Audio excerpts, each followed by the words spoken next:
Super, je suis persécutrice. Mais concrètement, ça veut dire quoi?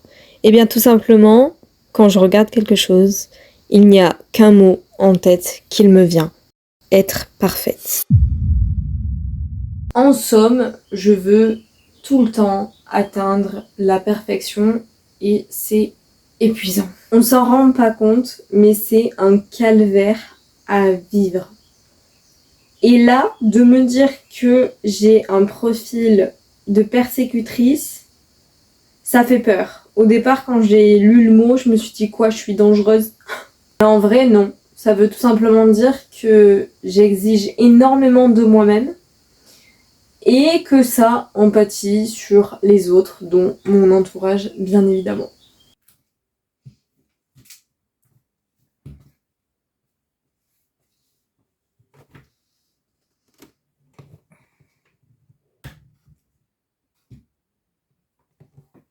Là, je me suis dit pour aujourd'hui qu'on allait un petit peu répondre à certaines questions sur le fait d'être perfectionniste, donc le perfectionnisme, voilà, qui est en corrélation avec ce que je vous ai dit au tout début, si vous avez bien suivi, c'est le fait d'être persécutrice ou persécuteur. Ça ne veut pas dire du tout qu'on est dangereux. La première question qui m'avait été posée, c'est pour ça que j'ai Wikipédia sous les yeux, c'est qu'est-ce que le perfectionnisme?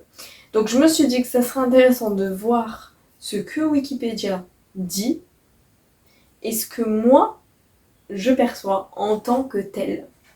Le perfectionnisme en psychologie consiste à se comporter comme si la perfection pouvait et devait être atteinte. Sous sa forme extrême, pathologique, le perfectionnisme considère toute imperfection comme inacceptable. Maintenant, moi, qu'est-ce que j'en dis? Eh bien, j'en dis que tout simplement, c'est un peu vrai, mais ça reste un peu trop négatif. Quand on lit cette définition, pour moi, c'est très néfaste et très mauvais. Alors, bien évidemment, c'est pour moi pas une qualité, mais pas un défaut. C'était également une des questions, c'est est-ce une qualité ou un défaut? Eh bien, en fait, c'est un peu les deux. Tout simplement parce que moi, en tant que personne perfectionniste, j'ai tendance à justement vouloir toujours faire mieux et donc donner mon maximum dans tout ce que je fais, dans tous mes projets. C'est un facteur qui est bénéfique, pourquoi? Parce que, entre guillemets, j'ai pas la flemme de faire ce genre de choses puisque je veux à tout prix évoluer et toujours apprendre davantage. Par contre, le côté néfaste, c'est que c'est trop. Ça rejoint un peu une partie où ils disent que le perfectionniste considère toute imperfection inacceptable. Et c'est un peu ça. Clairement, je le suis. C'est bien marqué chez moi, d'autres personnes où ça va l'être un peu moins, mais chez moi c'est très marqué. C'est-à-dire que tout ce qui va être l'imperfection par rapport à moi, pour moi, c'est égal à de l'échec. C'est comme ça que je le vis et c'est horrible, ok? Mais par contre, ça ne s'apparente pas du tout aux autres. Encore une fois, c'est différent. Chaque perfectionniste est différent. Mais dans mon cas, c'est vraiment concentré sur moi. C'est il faut que, entre guillemets, je sois parfaite dans tous les domaines et que j'ai toutes les connaissances. Pour la question suivante, qui est quels sont les signes en fait? Comment on peut savoir qu'on est perfectionniste? Déjà, vouloir tout faire parfaitement, c'est un signe bien révélateur. Imaginons, on va faire un contexte comme ça, vous pouvez vous identifier ou non. Donc, en gros, vous avez, je ne sais pas moi, un projet à rendre à votre patron, ok? Beaucoup vont faire ce qui est demandé par le patron, ce qui est logique. Bon. Mais ils vont pas s'attarder sur les détails. Eh bien, ce qui différencie justement une personne perfectionniste et une personne qui ne l'est pas, c'est tout simplement ses détails. En fait, chaque détail va nous titiller et pour nous, c'est pas possible. C'est comme une tache qui part pas. T'as beau frotter, elle part pas, mais elle est là et toi tu la vois. Et c'est horrible. Eh bien, c'est ça, être perfectionniste. Et vous allez me dire, ok. Ok. Bon, si vous êtes reconnu dans cet exemple, c'est que vous êtes quand même perfectionniste. Voilà. Après, il y a des degrés. Je reviendrai sur moi, mon degré qui est quand même assez élevé et qui est problématique. D'ailleurs, j'y travaille, d'accord, c'est pas quelque chose que j'ai de suite acquis ou que ça y est, je suis soignée entre guillemets. Déjà, c'est pas une maladie et c'est pas un défaut en soi. Il faut juste savoir doser. Ce que je trouvais intéressant, c'est ce petit papier. En gros, donc comme vous l'avez vu, je l'avais au début de la vidéo où j'ai appris que justement j'étais une persécutrice. Et c'est venu de quoi? C'est venu parce que j'ai fait mon rendez-vous de psycho, parce que j'étais en dépression, donc j'y suis sortie, mais malgré tout j'ai toujours un suivi, voilà. Et en fait, on a fait une sorte de profil. Donc c'est le triangle dramatique qu'on appelle, donc j'essayerai de vous mettre une petite photo pour que vous visualisiez mieux ce que je dis. Mais en gros, on a 3 profils. On a les victimes, les persécuteurs et les sauveurs. Honnêtement, je crois que je suis passée dans les 3. Je suis passée dans les 3, mais actuellement, voilà, c'est mon trait dominant. Donc, ça veut dire quoi? Parce que c'est vrai que moi, au départ, quand elle m'a dit « Bon, bah, t'es persécutrice », je l'ai un peu mal pris. Je vous avoue, ça m'est resté en travers de la gorge. Je me suis dit « Mais attends, je suis pas une mauvaise personne !» Parce que c'est vrai que quand on vous dit vous êtes persécuteur, moi, quelqu'un de persécuteur ou persécutrice, c'est vraiment horrible. C'est une personne dégage. Et en fait, quand elle m'a vraiment montré et surtout envoyé ce flyers, j'ai mieux compris. Donc, c'est tout simplement des frustrations, des exigences et attentes avec des valeurs élevées, un perfectionnisme, donc c'est pour ça que je vous dis que c'est lié en fait, et une faible estime de soi. Je sais, moi ça ne se voit pas, souvent, d'ailleurs beaucoup de fois, on me dit t'es une personne qui a confiance en elle. Oui, voilà. Pour autant, c'est marqué qu'on a une faible confiance en soi. En fait, c'est sur différents aspects. Je peux avoir confiance en moi sur beaucoup de choses et sur d'autres moins.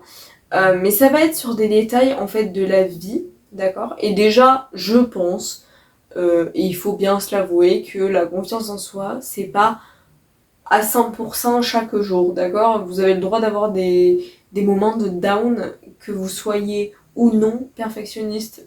C'est vrai, quand elle m'a dit ça, je me suis dit, ouais, c'est vrai, t'as des frustrations, t'as des exigences, des attentes et des valeurs élevées.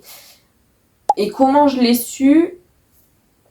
On slalom vers la prochaine question. C'est très fluide, quel beau travail. Eh bien, tout simplement, j'ai établi mes critères. Donc, tout ce qui était mes critères, on va dire, à l'ancienne, parce que j'essaie de les diminuer, bien évidemment, mais mes critères de vie. Donc, que ce soit par rapport à moi et ce que j'attendais, entre guillemets, un peu de la société. Et je me suis rendu compte du calvaire que je me faisais vivre. Pourquoi? Tout simplement parce que déjà, pour moi, c'était il faut que tu aies le corps parfait, il faut que tu aies un ventre absolument plat, il faut pas que tu aies une peau trop acnéique, etc. Et je pense que déjà que j'étais perfectionniste, la venue des réseaux sociaux n'a pas arrangé les choses. De base, c'est vrai que les réseaux sociaux, c'est fait pour communiquer avec les autres. Le problème, c'est qu'il y a beaucoup ce truc de comparaison. Et quand, justement, on est perfectionniste, en tout cas dans mon cas, la comparaison, elle est très présente dans notre vie. Pourtant, moi, j'ai cette vision que, bien évidemment, la vie n'est pas une compétition. Mais, au quotidien, il faut être honnête avec soi, c'est que c'est pas tout le temps le cas. En fait, je suis souvent en compétition avec ce que je vais voir sur les réseaux, ce que mon entourage fait et que moi, peut-être, je n'arrive pas à faire ou pas bien à faire. Voilà, c'est des choses qui vont me mettre un peu hors de moi.